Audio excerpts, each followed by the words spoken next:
Hello student, आज का इस वीडियो लेक्चर में हम लोग बात करेंगे class 11 thermal properties of matter के अंदर एग्जाम्पल के लास्ट सम की।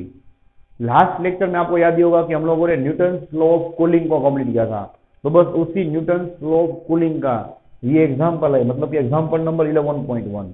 जैसे ही ये एग्जाम्पल कंप्लीट होगा हम लोग एक्सरसाइज के सम को स्टार्ट करने वाले हैं, ठीक है। क्योंकि लास्ट लेक्चर में हम लोगों ने न्यूटन लॉ ऑफ कूलिंग मतलब कि इस चैप्टर की लास्ट थ्योरी को कंप्लीट किया था। और अब तक हम लोगों ने एग्जाम्पल नंबर 11.1 से लेके 11.7 को ऑलरेडी कंप्लीट किया हुआ है। तो चलिए भाई 11.8 का क्वेश्चन हिट कीजिए। Example number 11.8। ये example Newton law of cooling के बेस पर है और बहुत ही आईएमपी और इजी एग्जाम्पल है। A pan filled with hot food cooled from 94 degree Celsius to 86 degree Celsius in 2 minute. तो सबसे पहले हम लोग केस 1 को सोल्व करेंगे। चलिए पूरा क्वेश्चन आपको रीड नहीं करना, सबसे पहले आप लोग केस 1 को सोल्व कीजिए, जहां पे आप लोगों को बॉडी का इनिशियल टेम्परेचर दिया हुआ है 94 डिग्री सेल्सियस। फिर वो कूलिंग होके, वो ठंडा होके 2 मिनट के अंदर 86 पे पहुंचता है। T2 is 86 degree Celsius and वहां पे आपको टाइम दिया हुआ है 2 मिनट। रेडी?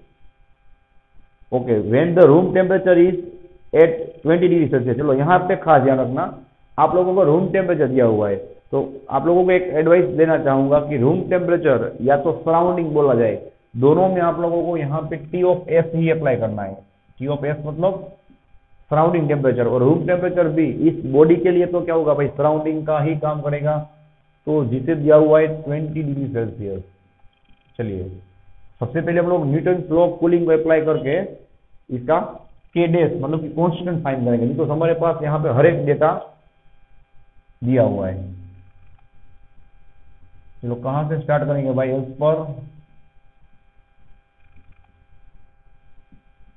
पर न्यूटन लॉ ऑफ कूलिंग क्या हुआ देखिए भाई। As per Newton law of cooling उसका इक्वेशन क्या था याद कीजिए, dt by dt is equal to minus k dash in bracket t minus T S. याद है ना भाई, जहां पे t क्या था, बॉडी का टेम्परेचर, और ts था उसके सराउंडिंग का टेम्परेचर। ऑब्वियसली हमने बात की थी कि t क्या होगा, ज्यादा ही होगा, तो ही क्या करेगा, वो कूलिंग होगा, अपना टेम्परेचर को कम करेगा। चलिए भाई क्लियर दिख रहा है कि dt मतलब क्या होता है, डिफरेंस इन टेम्परेचर। आप लोग क्या लिखोगे, T2 माइनस T1 मतलब फाइनल माइनस इनिशियल। और dt कितना दिया हुआ है बताइए, यहाँ पे t के जितना, ठीक है, is equal to minus k डेस। हाँ अब यहाँ पे ध्यान रखना भाई, थ्योरी में कहीं पे भी नहीं बताया होगा, सम में आपको सीखने मिलेगा कि न्यूटन लॉ ऑफ कूलिंग में ये आप t कितना लोगे, क्योंकि ts तो चलो क्लियरली दिख रहा है 20 डिग्री। अब t मतलब क्या आप लोग 94 लोगे, क्या 86 लोगे, यहाँ पे क्लैरिफिकेशन तो क्या नहीं है। तो ध्यान रखना यहाँ पे आप लोगों को इन दोनों का एवरेज लेना है, ठीक है। ये आपको थ्योरी में नहीं बताया है, T1 प्लस T2 अपॉन 2 आपको उसका एवरेज लेना है। तो मैं यहाँ पे क्लियर आपको लिख के बता रहा हूँ, T की जगह पे आप लोग क्या लोगे, उसका एवरेज लोगे दोनों टेम्परेचर का, ठीक है। चलो अब हम लोगों को सिर्फ डेटा पुट करना है, क्या होता है चलो देखो। तो T2 is 86 degree minus T1 is 94 degree upon time is given 2 minute. ध्यान रखना भाई, यहाँ पे मैं 2 मिनट को सेकंड में कन्वर्ट नहीं कर रहा हूँ, 2 मिनट ही रख रहा हूँ, भूलना मत, ठीक है। 2 मिनट एज इट इज में रख रहा हूँ, is equal to minus k डेस। चलिए यहाँ पे क्या होगा, उसका एवरेज होगा T1 प्लस T2 मतलब कितना आएगा, 94 प्लस 86 अपॉन 2 माइनस, चलिए TS कितना है 20 डिग्री। चलिए हर एक डेटा आपके पास हाजिर है, मतलब आप लोग केडेस को फाइंड कर सकते हो। 86 माइनस 94 कितना होगा, -8 होगा अपॉन 2 इज इक्वल टू यहाँ पे कितना होगा, -k डैश चलिए 94 प्लस 6 कितना होगा 100, 100 plus 80 180 divide by 2 -20।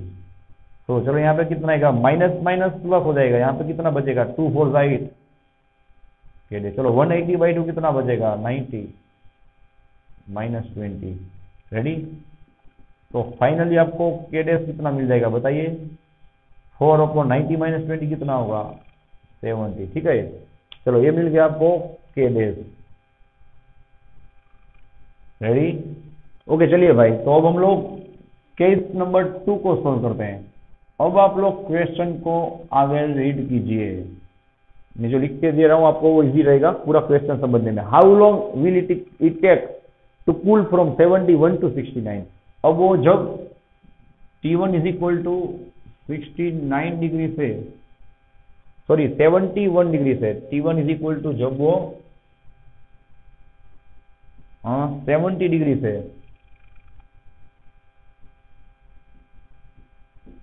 T2 is equal to 69 degree तक वो ठंडा पड़ेगा, तो आप लोगों को उसका टाइम फाइंड करना है कि इतना टेम्परेचर डिक्रीज होने में उससे कितना टाइम लगेगा। ठीक है, के डेज हमने यहाँ पे फाइंड किया हुआ है। और ऑब्वियसली भाई दोनों केसेस में ध्यान में रखना सराउंडिंग टेम्परेचर तो क्या ही रखना है, सेम ही रखना है, जो कितना होगा 20 डिग्री सेल्सियस जो आपको दिया हुआ है। ठीक है, 20 डिग्री सेल्सियस। ओके, बस अब फिर से आप लोग क्या करोगे Newton law of cooling apply करोगे अगेन। और एक चांस है आपको सीखने का भाई, यहाँ पे जो प्रोसेस किया वही प्रोसेस यहाँ पे रिपीट होगा। dt by dt is equal to minus k dash in bracket t minus ts। Ready. चलो भाई dt कितना होगा T2 minus T1, difference in temperature, और इस बार आपको t फाइंड करना है। ठीक है, या तो आप लोग बोल सकते हो हाँ t डेस। ओके चलो माइनस के डेस हमने अभी जस्ट फाइंड किया, कितना है 4/70। ओके चलिए टी मैंने क्या बताया था आपको, दोनों का एवरेज लेना है, कितना होगा 70 प्लस 69/2 माइनस कितना आएगा 20। ओके चलिए T2 आपके पास कितना है बताइए ऊपर। T2 is final temperature 69 minus T1 is 70 upon T डेस फाइंड करना है। और याद रखना भाई टी डेस आएगा वो मिनट में आएगा, बिकॉज यहाँ पे मैंने 2 मिनट लिया हुआ था। ठीक है, वो ध्यान में रखना। इज इक्वल टू चलिए यहाँ पे क्या होगा -4/70 एज इट इज। 71 है ना यहाँ पे, देखो यस यहाँ पे कितना है भाई 71 है। ठीक है, ओके चलो 71 प्लस 9 कितना होगा 80, 80 प्लस 60 कितना होगा 140 अपॉन 2 -20। चलो यहाँ पे कितना आएगा 69 माइनस 71 है ना, हमने 70 लिया। चलो कितना होगा -2 अपॉन टी डेस इज इक्वल टू -4 अपॉन 70। चलो यहाँ पे कितना होगा 70 -20। ओके क्या हो जाएगा भाई माइनस माइनस प्लस हो जाएगा, आपको मिलेगा 2 अपॉन टी डेस is equal to 4/70 multiply by कितना होगा 70 -20 50 होगा ना।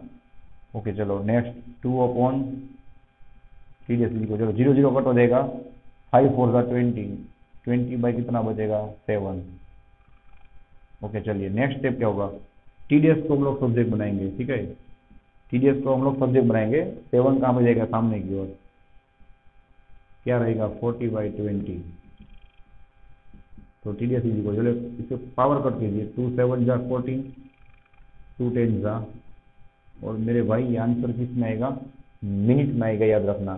चलो आपको आंसर सेकंड में बताया गया है तो कोई बात नहीं, क्या होगा 7/10 इंटू कितना सेकंड होगा बताइए, 1 मिनट मतलब कितना सेकंड होगा 60 सेकंड। चलो 0 0 कट हो जाएगा, 6 7 जा 42, लो ये आपका आंसर। रेडी। चलो भाई आप लोग इसे ऑब्जर्वेशन कर सकते हो कि क्या मिला हमें। रेडी। तो इसका टेम्परेचर जब 94 में से 86 हुआ तो उसे 2 मिनट लगा, और उसका टेम्परेचर जब 71 में से ना 69 हुआ तब उसे 42 सेकंड जितना टाइम लगा। चलो भाई यहाँ पे हम लोगों ने क्या किया, एग्जाम्पल लास्ट एग्जाम्पल कंप्लीट किया। अब हम लोग स्टार्ट करेंगे एक्सरसाइज के फर्स्ट सम को। रेडी? ओके चलो भाई, एक्सरसाइज के सम देखिए।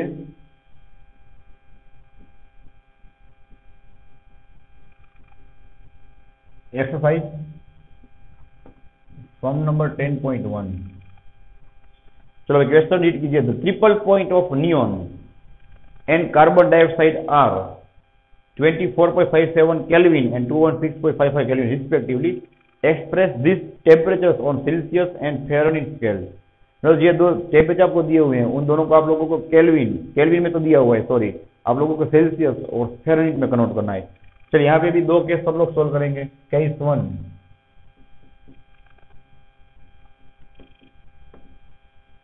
फॉर, सबसे पहले किसकी बात की हुई है भाई? नियॉन की। यस, तो क्या लिखोगे भाई? फॉर नियॉन आप लोगों को टेम्परेचर इन केल्विन दिया हुआ है, ठीक है। केल्विन में उसका ट्रिपल पॉइंट दिया हुआ है 24.57 केल्विन। सबसे पहले आप लोगों को सेल्सियस में कन्वर्ट करना है, तो कोई बात नहीं। चलिए क्या होगा बताइए? ए इज इक्वल टू, चलो भाई सेल्सियस में कितना होगा? केल्विन में जितना होगा उसमें से आप लोग 273.15 को माइनस करोगे, क्या आएगा? 24 माइनस 57 माइनस 273.15। चलो भाई सब्ट्रैक्शन कीजिए फास्ट आप लोग कैलसी में। 24.57 माइनस 273.15, तो क्या आपको मिलेगा? Minus 248.58 minus 248.58 Celsius. तो यही डेटा आपको फेरेनहीट फाइंड करने में काम आएगा ना। चलिए भाई, फेरेनहीट का सेल्सियस के साथ रिलेशन कितना है बताइए? T of F is equal to 9/5 T of C plus 32। Ready? चलो तो आप लोगों को टेम्परेचर इन फेरेनहीट भी फाइंड करना है, तो कितना होगा? 9/5। चलिए भाई, T ऑफ C कितना पुट करोगे? Minus 248.58 plus 32। रेडी? चलिए भाई कैलसी में ट्राई कीजिए। इंटू 9 डिवाइड बाई 5 32, आपको मिलेगा माइनस 415.44। ट्राई कर लेना आप लोग, आपको मिलेगा माइनस 415.44 फेरेनहीट। रेडी? चलिए मिल गया आपका दोनों आंसर। सेम आप लोगों को फाइंड करना है case number 2 for carbon dioxide. चलिए भाई, कार्बन डाइऑक्साइड के लिए आप लोगों को यही टेम्परेचर दिया हुआ है इन केल्विन, और टी ऑफ के इस बार दिया हुआ है 216.5 केल्विन। ठीक है, आप लोगों को फिर से दोनों केसेस मतलब कि टी ऑफ सी और टी ऑफ एफ फाइंड करना है। चलो टी ऑफ सी कितना होगा? टी ऑफ के माइनस 273.15। चलो ये डेट आप लोग पुट करोगे, आपको मिल जाएगा माइनस 56.6 सेल्सियस। आप लोग ट्राई करना, ठीक है, हमारा टाइम बचेगा। ओके, चलिए अब नेक्स्ट बात करें हम लोग टी ऑफ एफ की। कितना होगा? 9/5 टी ऑफ सी प्लस 32। चलिए इस वैल्यू को आप लोग पुट करोगे यहाँ पे माइनस 56.6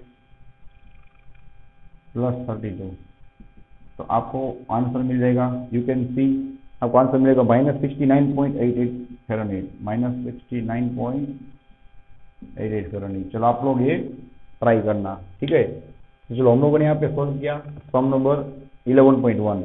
ओके चलो भाई 11.2 के अंदर डायरेक्ट शॉर्टकट है, ठीक है, तो वो मैं आपको बता रहा हूँ।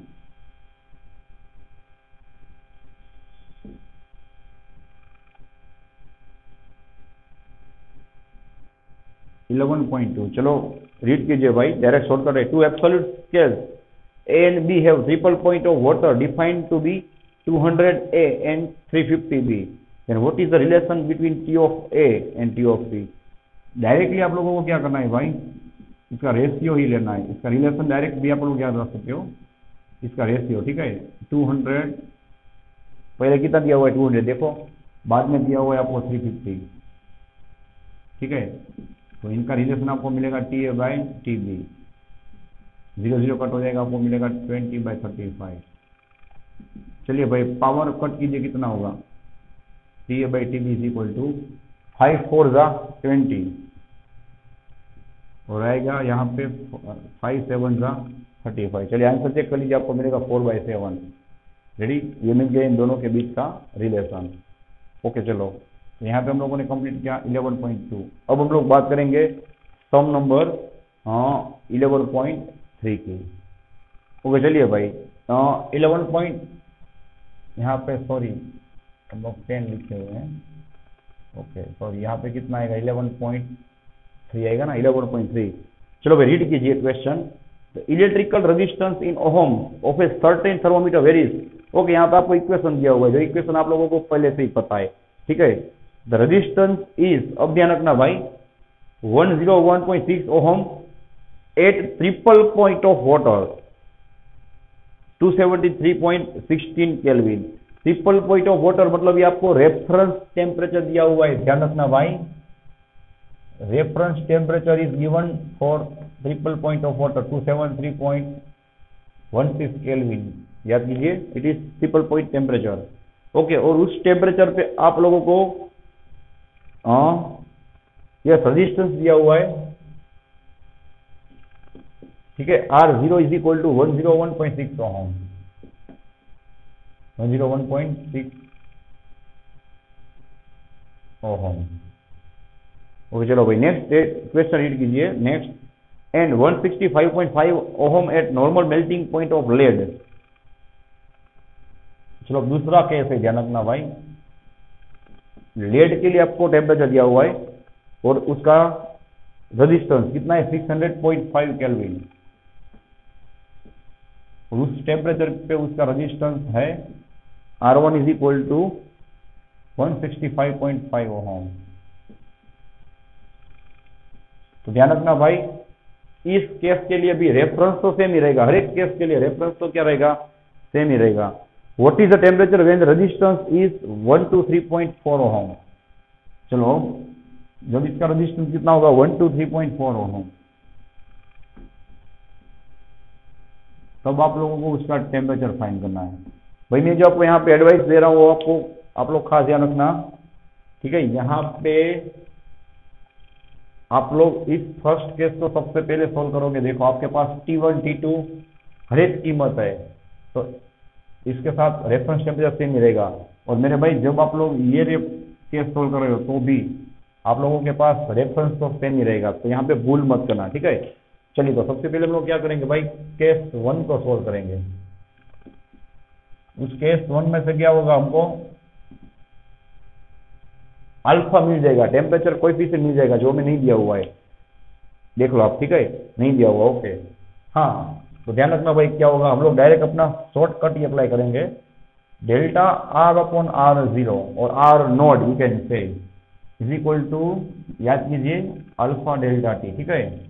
चलो डेल्टा R कितना होगा, मैं यहाँ पे क्लियर लिख के बता रहा हूँ, R माइनस R0, जहाँ पे R0 क्या होगा भाई, उसका रेफरेंस रेजिस्टेंस होगा upon R0 is equal alpha. चलो मैं सबसे पहले इस केस 1 की बात कर रहा हूँ, चलो यहाँ पे मैं आपको लिख के दे रहा हूँ बस, केस 1, और ये क्या होगा भाई केस 2। अब आपका भूल नहीं होना चाहिए, ठीक है। चलिए भाई क्या होगा, केस 1 के लिए टेम्परेचर कितना है, देखो हायर टेम्परेचर T1 और उसका रेफरेंस कितना है भाई T0। T0 टेम्परेचर पे R0 रेजिस्टेंस, T1 टेम्परेचर पे R रेजिस्टेंस, या तो आप लोग बोल सकते हो हाँ R1। चलिए भाई R1 कितना है बताइए 165.5 माइनस रेफरेंस कितना है 101.6। ओके अगेन रेफरेंस कितना है 101.6 देखो जो अल्फा आप लोगों को फाइंड करना है। T1 is 600.5 kelvin minus T0 कितना है, देखो T0 भी दिया हुआ है ना भाई, यस T0 इज 273.16, ठीक है। चलो नेक्स्ट स्टेप क्या होगा भाई, डायरेक्टली इसका सब्ट्रैक्शन करके हम लोग डिवीजन करेंगे।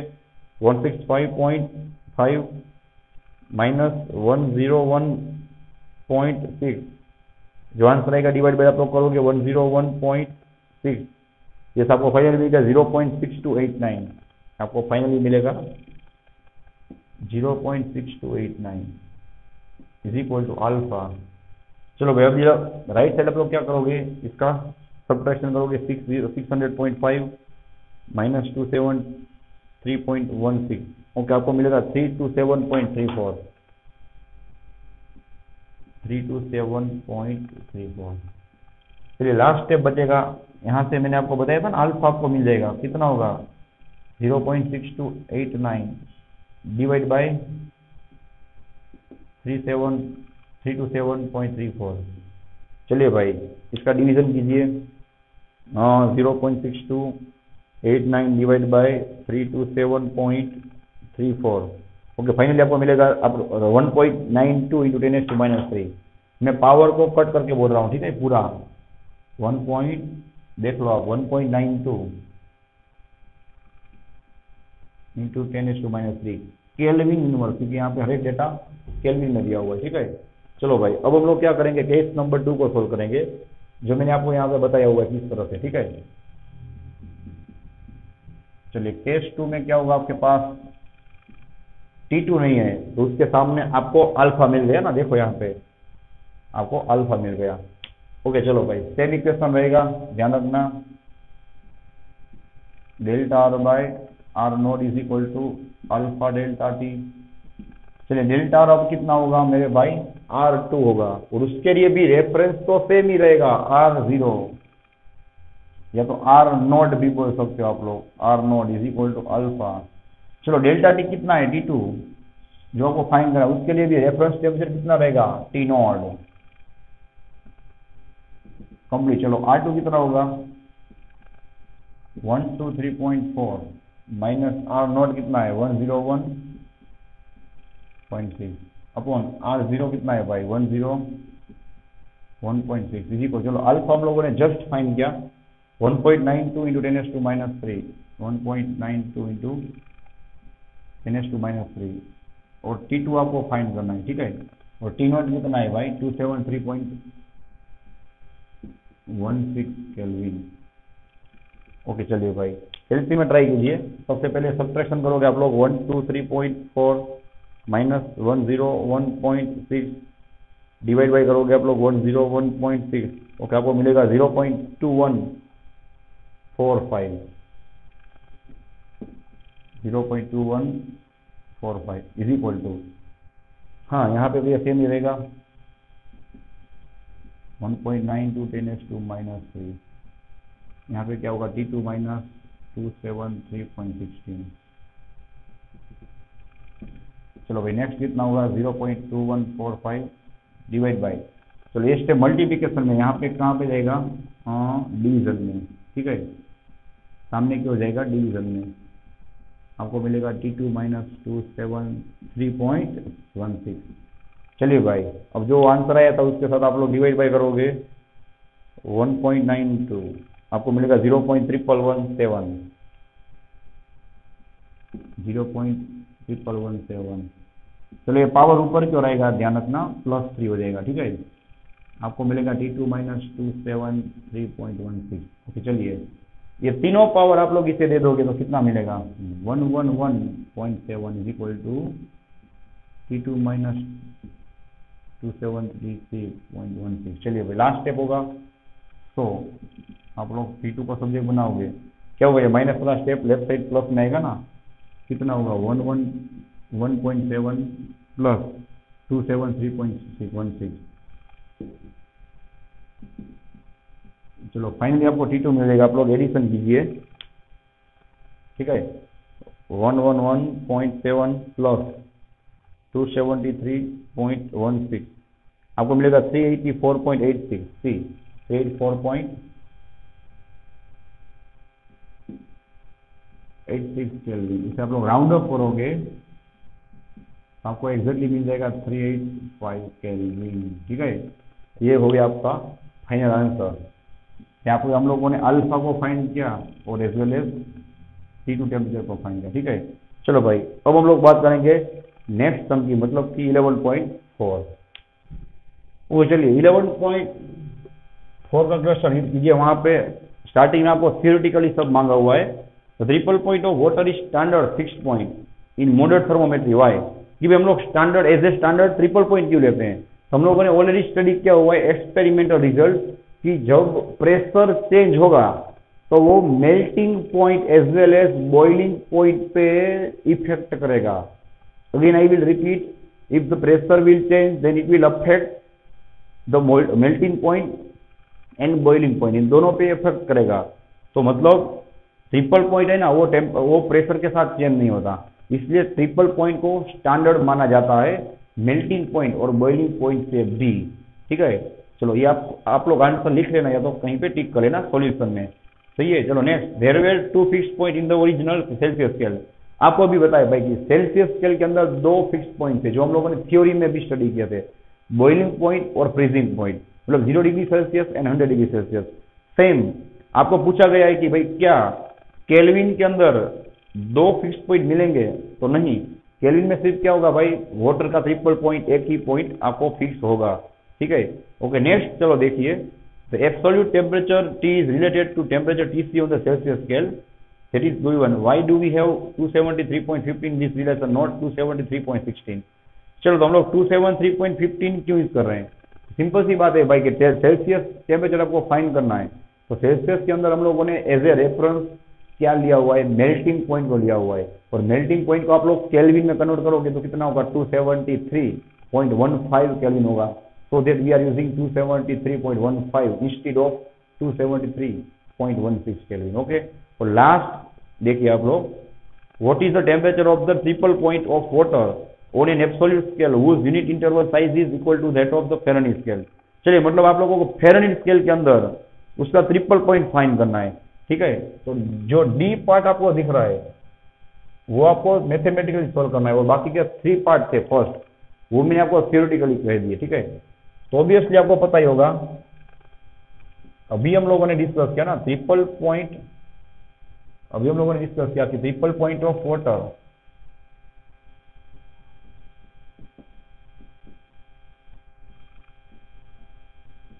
that you already know, Q of C is equal to कितना होगा भाई, ट्रिपल पॉइंट कितना है बताइए, 273.6 केल्विन। ठीक है, आप लोगों को same triple point T of F के अंदर फाइंड करना है कि फेरेनहाइट स्केल में T ऑफ F कितना होगा। तो सिंपल सी बात है भाई, ट्रिपल पॉइंट ऑफ वाटर, यहाँ पे क्या लिखेंगे हम लोग, टेम्परेचर ऑफ वाटर, ये केल्विन में है ना। ओके, यहाँ पे हम लोग क्या लिखेंगे भाई, के ही लिखेंगे। ठीक है, ओके चलिए, तो यहाँ पे आप लोगों को एब्सोल्यूट स्केल पे टेम्परेचर फाइंड करना है। ठीक है, तो डायरेक्ट उसका शॉर्टकट आपको ऑलरेडी पता है भाई, you have to find a temperature on absolute scale, T of F is equal to कितना होगा भाई, 9/5, और जो केल्विन आपको दिया हुआ है 9/5 टाइम्स होगा। याद कीजिए हम लोगों ने इंटरवल की बात की थी ना कि 9/5 मतलब 1.8 जितना इंटरवल होगा उसमें, तो कितना आंसर आएगा, ये डायरेक्ट आपका शॉर्टकट बनेगा 273.16 इंटू 9, ओके डिवाइड बाई 5, आपको मिलेगा 491.6878, 491.678। रेडी, चलो अब हम बात करते हैं नेक्स्ट सम, मतलब के सम नंबर 11.5 की। ओके भाई, चलो 11.5 का देखिए, वहां पे आपको एक टेबल दिया होगा, देखो टेबल दिया है, वहां पे आप लोगों को 2 टेम्परेचर दिए हुए हैं और 2 थर्मोमीटर दिए हुए हैं, थर्मोमीटर ए और थर्मोमीटर बी, जिसमें उसका प्रेशर एक ट्रिपल पॉइंट वाटर के ट्रिपल पॉइंट पे मेजर किया गया है और एक normal melting point of sulphur का। ठीक है, ट्रिपल पॉइंट ऑफ वाटर हमें पहले से पता है 273.16 केल्विन, लेकिन सल्फर का नॉर्मल मेल्टिंग पॉइंट हमें नहीं पता, वो याद रखना। तो आप लोगों को क्या फाइंड करना है, what is the absolute temperature of the normal melting point of sulphur, जो हमें नहीं पता वही फाइंड करना है। ठीक है, as read by thermometers A and B. चलो तो सबसे पहले हम लोग बात करें, आप लोग केमिस्ट्री में भी पढ़ोगे और फिजिक्स में भी फ्यूचर में पढ़ोगे, गैलियस-सेक्स लॉ। मैंने तो आपको करवाया हुआ है, याद कीजिए कुछ, मैंने आपको शॉर्टकट बताई थी ना, टीपीवी, याद कीजिए टीपीवी। उसमें से फर्स्ट कौन था, बोयल्स लॉ, सेकंड था चार्ल्स लॉ, और थर्ड था गैल्यूसेक लॉ। तो वहां पे गैल्यूसेक में क्या क्या बताइए, टीपीवी एट वी कांस्टेंट, याद है ना, उसमें वॉल्यूम क्या होगा, कांस्टेंट होगा, एट वी कांस्टेंट रिलेशन क्या मिलेगा आपको, पी और टी के बीच में, जो क्या होगा, डायरेक्टली प्रोपोर्शनल होगा ना। सिंपल सी बात है, टेम्परेचर बढ़ेगा तो प्रेशर भी बढ़ेगा, जब वॉल्यूम कांस्टेंट होगा तब। तो सिंपल सी बात है, आपको क्या मिलेगा भाई, P by T is equal to constant. तो बस इसी इक्वेशन का हमें यूज करना है। तो क्या हम लोग इस तरह से लिख सकते हैं, P1 by T1 is equal to P2 by T2, सही है। ये बन गया चलिए आपका शॉर्टकट, केमिस्ट्री में भी आप लोग पढ़ोगे। अब हम लोग क्लियरली लिखेंगे भाई, फॉर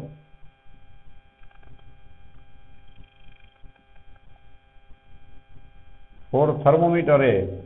चलिए थर्मोमीटर ए के लिए ध्यान रखना भाई, क्या होगा,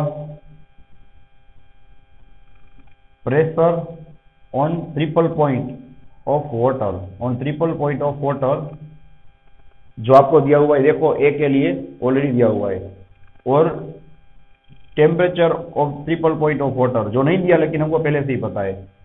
जबकि सामने की ओर हमें सल्फर के लिए, देखो सल्फर के लिए प्रेशर दिया हुआ है, ठीक है, सल्फर के लिए प्रेशर दिया हुआ है, लेकिन उस सल्फर के लिए हमें टेम्परेचर नहीं पता है, ठीक है। उसका कौन सा टेम्परेचर बताइए, normal melting point of sulphur, sulphur का नॉर्मल मेल्टिंग पॉइंट हम लोग सिर्फ शॉर्ट में लिख डालते हैं आपको ध्यान रखने के लिए, ठीक है।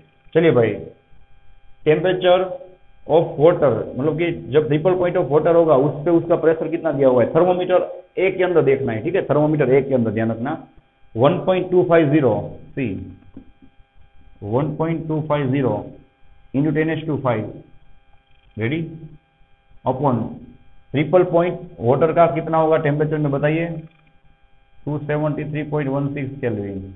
ओके चलिए, सल्फर के लिए भी प्रेशर तो दिया ही हुआ है, देखो 1.797 इंटू 10⁵, लेकिन सल्फर के लिए नॉर्मल मेल्टिंग पॉइंट का, देखो नॉर्मल मेल्टिंग पॉइंट का टेम्परेचर नहीं दिया हुआ, ठीक है, नॉर्मल मेल्टिंग पॉइंट का टेम्परेचर नहीं दिया हुआ है। चलो ये हमको मिल जाएगा यहाँ से, temperature of sulphur eight normal melting point, पूरा नाम मैंने यहाँ पे लिख के बताया हुआ। चलो भाई सिंपल सी बात है, 10⁵ निकल जाएगा, ये स्टेप ऊपर आएगा, ये सामने क्यों जाएगा, ये नीचे आएगा। चलो एक साथ करते हैं पूरा calculation, 1.797 multiply by 273.16 divide by 1.250, okay आपको मिलेगा 392.69, देखो 392.69, यह है आपका आंसर, 392.69 केल्विन, रेडी। चलो और एक चांस है आपके पास समझने के लिए, अब इसका कैलकुलेशन हम लोग करेंगे थर्मोमीटर बी के लिए, ठीक है, फॉर थर्मोमीटर बी। चलिए भाई सेम कैलकुलेशन आएगा, यही इक्वेशन अप्लाई करना है, ठीक है। यहाँ पे तो क्या होगा भाई, सेम प्रेशर कभी टेम्परेचर ऑफ, कभी प्रेशर आप लोग फाइंड करोगे triple point of water, triple point of water, और उसका टेम्परेचर भी आपको बताइए ट्रिपल पॉइंट ऑफ वाटर, लेकिन थर्मोमीटर बी के लिए आपको प्रेशर लिखना है। सामने की ओर आप लोगों को वही सल्फर के लिए प्रेशर दिया गया है, जबकि सल्फर के लिए आप लोगों को, सल्फर के लिए नॉर्मल मेल्टिंग पॉइंट फाइंड करना है। चलिए अब थर्मोमीटर बी के अंदर प्रेशर दीजिए, ट्रिपल पॉइंट के लिए कितना दिया गया है, 0.2 इंटू 10⁵, 0.2 इंटू 10⁵। चलिए अपॉन, वहां पे टेम्परेचर तो मैंने आपको बताया था, ट्रिपल पॉइंट पे कितना होगा, ट्रिपल पॉइंट पे वाटर के ट्रिपल पॉइंट पे कितना होगा, 273.16, ओके। चलो प्रेशर कितना दिया गया है, देखो आप लोग सल्फर करिए 0.287, 0.287 10⁵, और अगेन सल्फर के लिए आप लोगों को नॉर्मल मेल्टिंग पॉइंट फाइंड करना है। चलिए लास्ट स्टेप होगा, सल्फर के नॉर्मल मेल्टिंग पॉइंट को आप लोग सब्जेक्ट बनाओगे, उसके टेम्परेचर को, तो 10⁵ 10⁵ अगेन कट हो जाएगा, ये सामने क्यों हो जाएगा, कितना होगा 0.287 इंटू 273.16 अपॉन 0.2, चलिए आपको मिलेगा 391.98। देख लो आप लोग आंसर 391.98 केल्विन,